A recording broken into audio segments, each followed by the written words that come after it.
Assalamualaikum warahmatullahi wabarakatuh. Alhamdulillah wa kafa, wassalatu wassalamu ala rasulil mujtaba, amma ba'd. Raditu billahi rabba wa bil islami dina wa bi muhammadin nabiyya wa rasulah. Ma'asyiral muslimin, jemaah salat zuhur yang dirahmati Allah. Alhamdulillah, kita senantiasa bersyukur kepada Allah Subhanahu wa taala. Allah memberikan kepada kita kenikmatan untuk bisa beribadah di tengah suasana pandemi, di tengah suasana banyaknya keluarga kita, saudara kita, kaum kerabat kita, serta orang-orang yang kita cintai mungkin saat ini terbaring, mungkin saat ini sedang isolasi mandiri, mungkin saat ini sedang merasakan kesusahan. Semoga Allah Subhanahu wa taala tetap memberikan rahmat dan hidayahnya kepada kita, sehingga kita Allah berikan terus tambah kenikmatan ini. Maka Bapak Ibu yang dirahmati Allah, perlulah kita memahami apa sesungguhnya yang ingin Allah sampaikan kepada kita dalam suasana seperti ini. Setiap Allah menurunkan penyakit, pasti Allah menurunkan obatnya. Salah satu kitab yang menarik untuk kita kaji adalah kitab Imam Ibnul Qayyim Al-Jauzi. Dalam kitab tersebut, kitab itu berjudul, ada dua versi judulnya. Yang satu adalah judulnya Al-Jawabul Kafi liman sa'ala an dawa'ish syafi. Jadi ada satu kitab, versi judulnya yang pertama adalah jawaban yang memuaskan terhadap pertanyaan untuk pengobatan yang menyembuhkan. Nah, ini judul kitabnya. Dan ada versi yang lain menyebutkan judulnya adalah Ad-Da wad Dawa yang ada di depan saya ini. Judulnya adalah obat dan penyakitnya. Nah, di dalam kitab ini beliau berpesan kepada kita bahwa sesungguhnya Allah sudah menyatakan, ma anzalallahu da'an illa anzalallahu lahu syifa. Allah tidak akan pernah menurunkan penyakit, pasti Allah turunkan di dalamnya pengobatan. Tidak ada satu sakit pun yang Allah biarkan begitu saja. Nah, pasti ada pengobatannya. Apa saja kata Rasulullah? Bahkan dalam riwayat yang disebutkan, innallaha lam yad'u da'an illa wada'u lahu syifa. Allah itu tidak akan meletakkan penyakit kecuali Allah letakkan pengobatan di dalamnya. Au dawa, ataupun obat. Au da'u illa da'an wahid, kecuali satu penyakit saja. Apa itu? Al-haram, tua. Tua itu tak ada obatnya. Bapak mau cari obat tua itu sampai kemanapun tak akan pernah dapat. Sampai manapun cari obat tua banyak sekarang, obat-obat bercantik, tetap saja di dalam tubuhnya itu tua. Di dalam badan itu tetap ya tua. Yang namanya levernya, namanya jantungnya, namanya semuanya tetap tua. Walaupun nanti di depannya saja nampak muda. Maka obat hati, ruh dan badan itu ada semuanya obat. Ada semuanya obat. Apalagi virus saat ini, pasti ada obatnya. Pasti ada obatnya. Karena ini sudah merupakan takdir Allah Subhanahu wa taala. Begitu juga dalam sebuah hadis disebutkan, ja'alan Nabi sallallahu alaihi wasallam al-jahlu dawa. Nabi mengatakan bahwa kebodohan itu adalah penyakit. Jadi bodoh, tak pandai kita, tak tahu kita, itu penyakit. Wa ja'ala dawahu su'alul ulama. Kemudian Allah menjadikan bertanya kepada ulama itulah obatnya. Jadi kalau tak tahu kita, tak ngerti kita, jangan pura-pura tahu. Karena itu adalah penyakit. Jawabannya apa? Bertanyalah kepada ulama. Ulama di sini yang mengerti tentang ilmunya. Umpamanya kalau bertanya tentang hadis, tanyalah ke ulama hadis. Bertanya tentang fikih, tanyalah kepada ulama fikih. Bertanya tentang ilmu, umpamanya ilmu kedokteran, bertanyalah kepada kedokteran. Jangan tentang kedokteran bertanya kepada tentara, takkan selesai. Karena sesuai dengan bidangnya masing-masing. Kenapa? Itulah Allah ciptakan kepada kita orang-orang berilmu itu, tempat kita bertanya. Maka Bapak Ibu rahmati Allah, ada satu obat yang luar biasa kata Allah Subhanahu wa taala. Apa itu? Yaitu Al-Qur'an. Allah menyebutkan wa nunazzilu minal qur'ani ma huwa shifaa wa rahmatul lil mu'minin. Kami telah turunkan Al-Qur'an itu adalah sebagai obat. Jadi Al-Qur'an itu adalah obat. Jadi apapun sebenarnya penyakit bisa diobati dari Al-Qur'an. Warahmah, dan bukan hanya obat, tetapi dia adalah rahmat dan kasih sayang Allah kepada orang-orang yang beriman. Di dalam hadis, dalam ayat ini Allah menyebutkan wa minal Quran. Dari minal Quran, min di sini oleh ulama ditafsirkan li bayanil jinsi la litama'id. Bahwa min, kalimat min dari minal Quran ini menerangkan tentang jenis. Nah, bukan tentang sebahagian. Apa maksudnya? Semua isi daripada Al-Quran ini adalah obat. Kita tak boleh memisahkan satu dengan yang lainnya. Apa sebab? Karena semuanya adalah obat. Obat untuk badan, obat untuk hati, obat untuk fikiran kita. Maka kalau ada orang sebahagian yang hanya memakai sebahagian Al-Quran saja untuk obat, berarti ini menafikan daripada ayat Al-Quran yang lain. Contoh umpamanya orang sedang stres, bacaannya itu saja, umpamanya sajalah. Ini yang sering terjadi di masyarakat kita. Kematian baca surah Yasin, kemudian sakit baca surah Yasin, kemudian apa lagi? Ada anak nikahan baca surah Yasin. Bukannya tak salah surah Yasin itu, tetapi dia adalah bahagian daripada Al-Quran saja. Tetapi semua daripada Al-Quran itu adalah obat. Kita tak boleh memisahkan antara satu surah dengan surah yang lain. Maka disebutkan bahawa seluruh Al-Quran itu adalah obat. Kita baca saja Al-Quran itu, mulai dari surah Al-Fatihah sampai surah An-Nas. Itu semuanya obat. Kalau Bapak Ibu praktekkan ini, pasti dia menjadi obat. Cuma ada pertanyaan, Ustaz, kadangkala Ustaz, kita sudah baca Quran, sudah setiap hari baca Quran, kemudian sudah rajin kita baca Quran, bahkan kita fahami dan mengaji di mana-mana Ustaz. Ada di masjid ini mengaji, di masjid ini mengaji. Setiap Quran tak pernah lepas daripada Quran.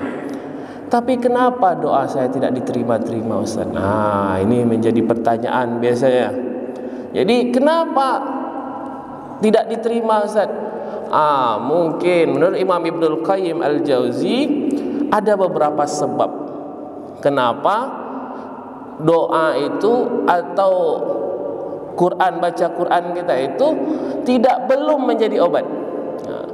Karena pertama, beliau mengatakan harus sesuai dengan qabulil mahal. Jadi sesuai antara penyakit dengan obatnya. Ini harus sesuai. Macam kita sajalah. Kalau kita sakit perut, minum Panadol. Kalau kita sakit perut, minum obat sakit perut. Bukan jangan minum Panadol, karena minum Panadol itu obat sakit kepala. Bukannya tambah sakit, malah tambah sakit perut kita itu. Maka kalaulah kita sakit perut, minumlah obat sakit perut. Umpamanya diare kah apakah dan sebagainya, entrostop dan lain sebagainya. Tapi kalau kita sakit kepala, minum obat sakit kepala. Maka harus kita sesuaikan antara penyakit dengan obatnya. Kenapa? Karena mungkin kita sakit ini harus obatnya ini. Ini tak tahu juga kita saat ini. Kita lihat di masyarakat kita, apakah tepat penyekatan yang dilakukan di mana-mana ini? Karena dilakukan penyekatan, orang berkerumun juga di mana-mana. Ini sesuai tak sesuai, ini yang kita jadi bingung. Yang ingin disembuh, yang ingin dihilangkan tuh virus. Sekarang yang dilarang orang berjalan. Nampak di depannya bagus, inilah samalah dengan apa? Nampak di depan tu cantik, di dalamnya kropos. Jalan Sudirman okeylah nampak lengang, tapi di belakang-belakang sana wallahu alam. Apalagi nemu 17-an pula kan? Entah macam mana ramai itu pun tak tahu kita. Artinya kalaulah kita ingin mengobati, haruslah sama antara obat dengan penyakit yang harus kita obati. Nah, itu satu. Jadi yang pertama, antara obat dengan penyakit itu harus sama. Yang kedua, kekuatan obat itu sendiri. Obat itu pun harus kuat, harus hebat dia. Umpamanya kadar sakitnya seperti ini, maka ada dosisnya tertentu. Ada dosis tertentu. Kalau penyakit seperti ini, dosisnya sekian. Dosisnya ikan, campurannya ini. Campurannya sanmol, campurannya ini adalah ini dicampur, itulah obatnya. Maka kalau tak seperti itu, maka takkan adalah kesembuhan. Atau yang ketiga, bisa jadi sebabnya ada yang menghalang. Ada yang menghalang, umpamanya dia mau sembuh, tetapi ada yang menghalang kesembuhannya. Apa contoh yang menghalang kesembuhannya? Dia ingin sembuh, tetapi orang di sekelilingnya masih sakit saja, susah dia sakit. Umpama tempat dia masih kotor dan lain sebagainya. Maka kata Imam Ibnul Qayyim, ada 3 hal tadi yang mengakibatkan kenapa doa itu tidak diterima. Pertama, imma li du'fihi fi nafsi. Pertama, doa itu memang lemah dari sisi kekuatan doa itu. Jadi doa yang kita panjatkan kepada Allah itu lemah dia. Apa lemahnya itu? Lemahnya itu cara berdoanya tidak tepat. Maka kata beliau, bi ayyakuna doa la yuhibbuhu Allah lima fihi minal udwan. Ada doa yang Allah tak sukai karena ada rasa permusuhan di dalam doa itu. Itu tak boleh. Contoh umpamanya kita berdoa, ya Allah, sembuhkanlah aku ya Allah. Engkau ini penyembuh ya Allah. Kalau engkau tak menyembuhkan, gimana sakit ini? Ini kan rasa kita sajalah. Umpamanya ada mahasiswa datang pada kita, Bapak saya ingin nilai sekian Pak. Itu takkan bagus nilainya, tambah buruk nilainya. Kenapa? Karena ada membuat rasa permusuhan dengan Allah. Apa doa terbaik itu? Doa terbaik itu menganggap diri kita memang sangat membutuhkan Allah. Maka diajarkanlah oleh para ulama kita, oleh para oleh para habaib kita, oleh para nabi kita. Doa terbaik itu adalah doa merendahkan diri kita dan mengakui kezaliman kita. Maka doanya Nabi Yunus, la ilaha illa anta subhanaka inni kuntu minaz zalimin. Ya Allah, tiada Tuhan selain Allah, Engkau ya Allah. Allah dipuji dulu Allah. Subhanaka, maha suci Engkau ya Allah. Inni kuntu minaz zalimin. Aku termasuk orang-orang yang zalim. Begitu juga dengan doa Nabi Adam. Rabbana zalamna anfusana wa illam taghfir lana wa tarhamna lanakunanna minal khasirin. Ya Allah, kami ini telah menzolimi diri ini kami Allah. Maka kita akui dulu doa, kita telah menzolimi diri kita. Zalamna anfusana wa illam taghfir lana, kalau engkau tak mengampuni ya Allah, lanakunanna minal khasirin, maka kami termasuk orang-orang yang merugi ya Allah. Ini doa-doa, maka doa-doa terbaik itu pakailah doa-doa dari Al-Quran. Bukan tak boleh bahasa Indonesia, boleh saja, tetapi doa terbaik itu doa yang Allah ajarkan kepada kita. Kenapa? Doa itu yang Allah cintai, ma yuhibbuhu wa yurdih. Ada doa yang Allah cintai, yang Allah sukai, tidak ada permusuhan, yang Allah ajarkan kepada kita. Maka itu doa terbaik. Gunakanlah doa itu. Maka pesan Ibnul Qayyim agar doa kita pertama diterima oleh Allah, diijabah oleh Allah, pertama dia harus doa yang Allah sukai. Ya, doa yang Allah sukai. Yang kedua kata beliau, imma li du'fi qalbihi wa 'adamu iqbali 'ala Allah. Yang kedua itu karena lemahnya hati. Wa 'adamu iqbali Allah, kemudian tidaklah bersangkut langsung dengan Allah. Jadi ada doa yang nanti itu akan tidak diterima kalau seandainya hatinya lemah. Maka orang yang hatinya lemah kepada Allah, maka akan susah diterima. Maka kalau sekarang ini pandemi ini jauh dari kita, dekat kepada kita ini, salah satu sebabnya kita jauh dari Allah. Cobalah kalau kita banyak berzikir, ramai masjid, tempat ibadah ramai, kita beribadah kepada Allah. Ini dekat kita hati kepada Allah. Kalau hati kita dekat kepada Allah, insya Allah, karena ini virus ini tidak nampak. Sebesar apapun kita mau pakai tank pun menyelesaikan dia, takkan selesai. Tetapi kalau kita dekat dengan Allah hati kita, maka saya katakan memang mestinya PPKM itu perbanyak ke masjid, ya. Memperbanyak pergi ke masjid. Kenapa? Karena dengan banyak kita ke masjid, banyak berzikir, hati kita dekat dengan Allah sehingga mudah Allah untuk menerima gitu. Maka kalau kita ingin hilang daripada penyakit semua ini, dekatkanlah diri kita kepada Allah. Dekatkan diri kita kepada Allah, sangkutkan, maka insya Allah ini semua akan hilang. Dan yang terakhir kata Imam Ibnul Qayyim, yang mengakibatkan, yang membuat doa kita itu tidak diterima, yaitu imma li husulil mani minal ijabah. Ada yang menghalang daripada dijawabnya doa. Apa diantaranya? Min aklil haram. Ada makanan yang kita makan dari yang haram. Sesuatu yang haram dimakan itu penyebab, salah satu penyebab kata beliau doa itu tak diterima.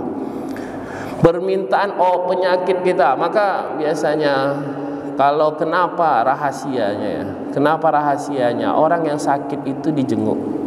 Salah satu rahasianya, mungkin yang menjenguk ini kan kaum kerabatnya. Kemudian setelah itu dia termakanlah sedikit banyaknya barang haram dari yang si sakit ini. Begitu dijenguk oleh yang datang ini, kemudian dia mendoakan. Mungkin yang terharam, yang termakan ini dia relakan sehingga sembuhlah ia. Ataupun karena ada kezuliman yang dia buat. Maka kita menziarahi orang sakit itu, terbentuk hati kita, kemudian kita relakan, itu sebagai obat, sebagai penyembuh daripada penyakitnya. Maka kalaupun tak sekarang bisa kita berkunjung mungkin dalam pandemi ini, maka kita doakan melalui video conference namanya, melalui melalui Zoom, melalui apa semuanya kita doakan. Kenapa? Sebab bisa jadi yang si sakit ini termakan barang yang haram dari orang lain, atau dia pernah melakukan kezaliman, atau pernah dia melakukan dosa pada orang lain, sehingga orang lain yang tadi melihat dia tersentuh hatinya, mendoakannya, maka berguguranlah semua penyakitnya. Jadi ini rahasia, pasti Allah punya rahasia dari setiap sesuatu. Allah tak mungkin buat sia-sia. Allah tak mungkin buat sesuatu yang tak ada gunanya. Kenapa kita disuruhkan untuk menziarahi ataupun mengunjungi orang-orang yang sakit? Agar apa? Agar proses kesembuhannya lebih cepat. Ini Bapak Ibu dirahmati Allah, di antara rahasia kenapa doa itu tidak diijabah oleh Allah. Jadi semoga kita mempelajari ini, mendapatkan ilmu ini dari seorang ulama besar, Imam Ibnul Qayyim Al-Jauzi, yang mengajarkan kepada kita bagaimana doa kita diterima. Kita perbaiki cara berdoanya, kemudian kita kuatkan hati kita supaya doa kita itu diijabah, dan yang terakhir kita hilang penghalang-penghalang daripada doa kita diijabah oleh Allah Subhanahu wa ta'ala. Nasrun minallah wa fathun qarib wa basyiril mu'minin. Wassalamualaikum warahmatullahi wabarakatuh.